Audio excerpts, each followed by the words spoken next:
Assalamualaikum warahmatullahi wabarakatuh.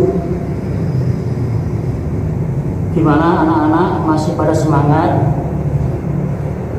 Melanjutkan pelajaran kemarin. Hari ini kita mempelajari SKI bab 2 Peradaban Islam Daulah Utsmaniyah.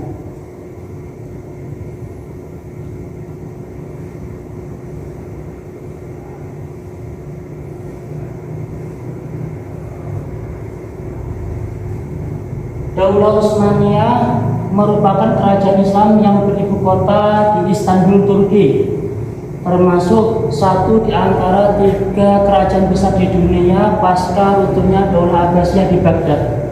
2 di antaranya adalah Daulah Mughal di India dan Daulah Safawi.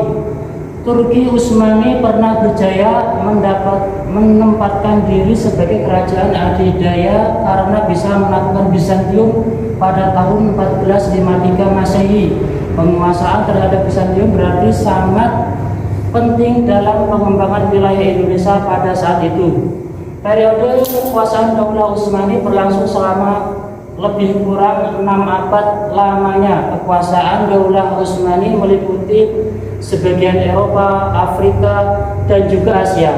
Bisa dikatakan Daulah Utsmani menguasai 3 benua. Daulah Utsmani mengalami masa kejayaan pada masa kekuasaan Sulaiman I, yaitu pada tahun 1520 sampai 1525 Masehi. Perang yang berlangsung antara Turki Utsmani dengan bangsa Eropa pada masa Sulaiman II telah melemahkan kerajaan. Gejolak internal yang terjadi dalam kerajaan menambah semakin melemah kekuasaan Daulah Utsmani, sehingga Daulah Utsmani berhasil dikalahkan oleh bangsa Eropa. Berakhirnya Daulah Utsmani ditandai dengan terbentuknya sebuah negara Republik Turki yang kemudian bergabung dengan Uni Eropa. Ini sedikit tentang Daulah Utsmani yang telah menjadi negara Turki. Pada konsep pada pelajaran hari ini yaitu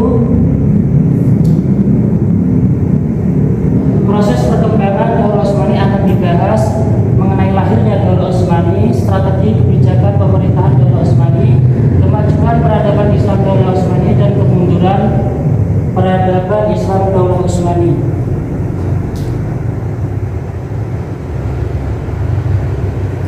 Ini ayat Al-Quran mengenai kekuasaan. Katakanlah, Muhammad, wahai Tuhan pemilik kekuasaan, Engkau berikan kekuasaan kepada siapapun yang Engkau kehendaki, dan Engkau cabut kekuasaan dari siapapun yang Engkau kehendaki.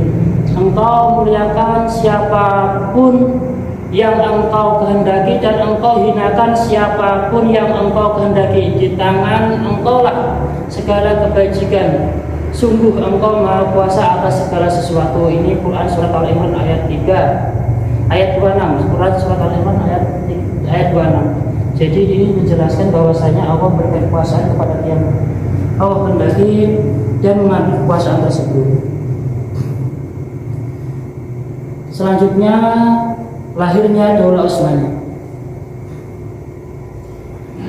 Daulah Utsmani berasal dari salah satu suku Turki Barat, yaitu suku Kai.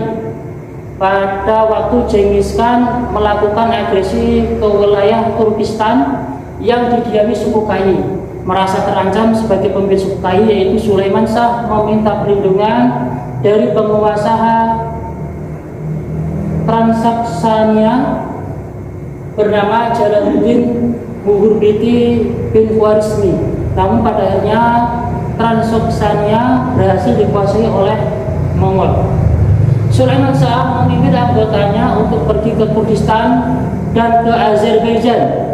Namun dalam usahanya memasuki wilayah Syam, terhalang oleh bentangan sungai yang luas. Pada saat menyeberangi sungai Efrat, datang banjir hingga terbawa arus.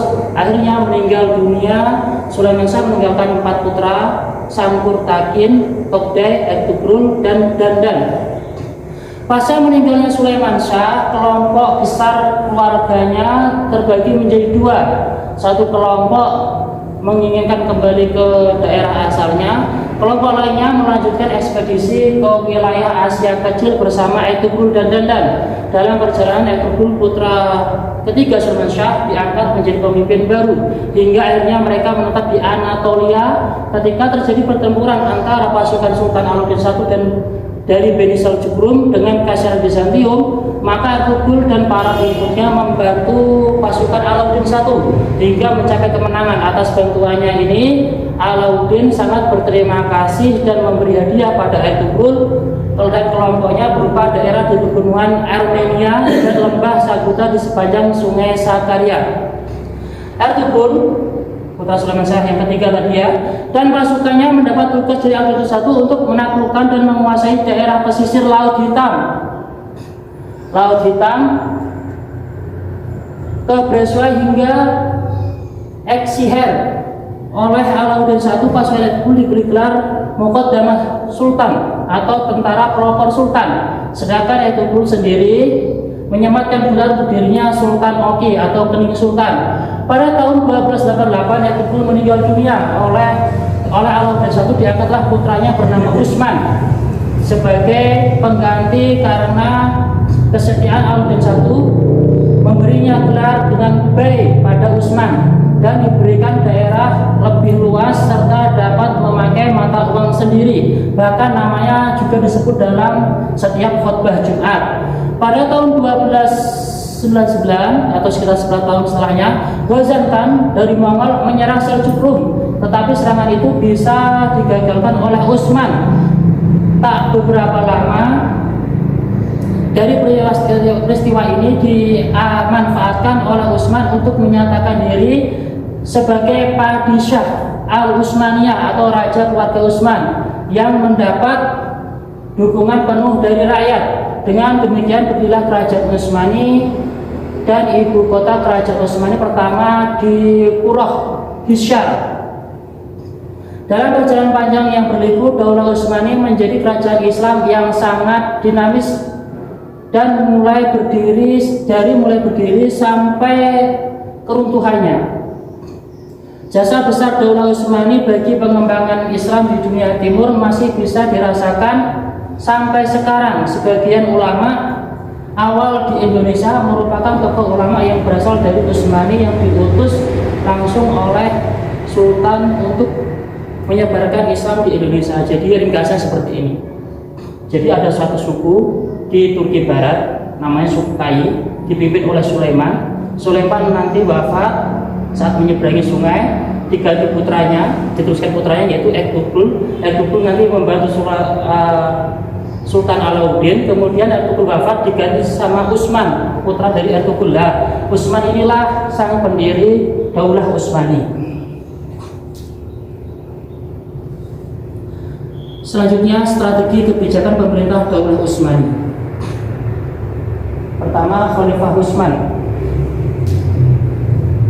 atau Sultan Utsman ya, pendiri Utsmani disebut Utsman I. Dia adalah pendiri Daulah Utsmani yang merencanakan kerajaan dibangun atas sendi-sendi persatuan suku Turki. Utsman adalah seorang yang sangat pemberani, sangat mukhlis, ikhlas, adil dan bijaksana.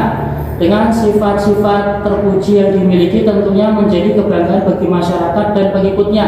Utsman membangun tentaranya berjuang tanpa pamrih, semua atas dasar karena Allah Subhanahu wa Ta'ala.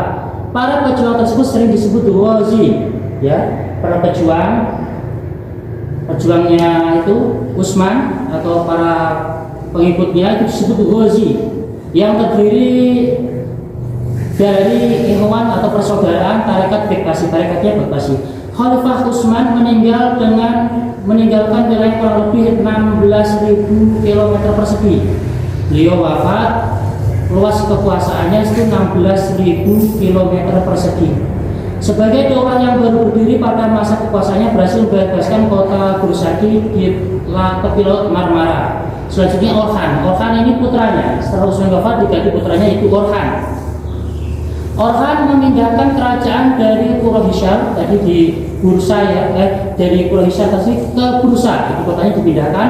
Pada masa kekuasaan Orhan bergabunglah wilayah Turkeman Kemudian perluasan wilayah dilanjutkan ke Nikea, Nikomedia, Sekutari. Ia juga berhasil mengontrol wilayah Teluk Erdemik. Orhan berhasil mendirikan jabatan Sadr Azam atau Perdana Menteri. Jabatan tersebut diberikan pada adiknya yaitu Alauddin. Tentara di era Orhan dibentuk dengan sistem yang sangat rapi yang disebut dengan Yenisari. Bendera pada saat itu berwarna merah, bulan sabit di tengahnya.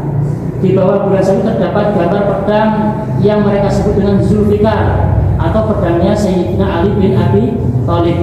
Sampai dengan akhir usianya, Orhan berusaha membantu pemerintahan yang kuat, dan dia banyak membangun menerapkan administrasi, menguatkan militer, membangun masjid, akademi ilmu pengetahuan.